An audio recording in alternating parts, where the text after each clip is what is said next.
আমি আসছিলাম ঠাকুরনগরে ফেরার পথে। ট্রেন স্টেশনে এত ভিড় আর এত জ্যাম, কি আর বলবো, এত গরমের চোটে শরীর অস্থির হয়ে গেল।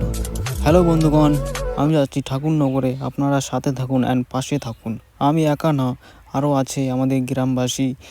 এখন চলে আসলাম স্টেশনে, এখান থেকে সোজা একদম ঠাকুরনগর। সোজা তো যাওয়া যাবে না, তো মাঝখানে আমরা নবদ্বীপ স্টেশনে নামলাম, এখানে একটু রেস্ট করলাম, তারপরে চলে আসলাম আমরা ঠাকুরনগর স্টেশনে। এখান থেকে আমরা টোটো ধরে আগাতে থাকলাম। এখান থেকেই শুরু হয়ে যায় সবকিছু, দোকানপাট সবকিছু এখান থেকেই দেখতে পারবেন।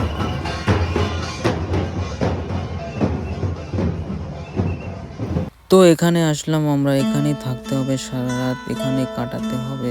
আম গাছ আছে, ভালো সুন্দর হাওয়া আছে আর সুন্দর গরমও আছে।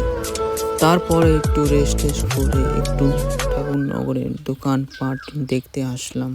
আর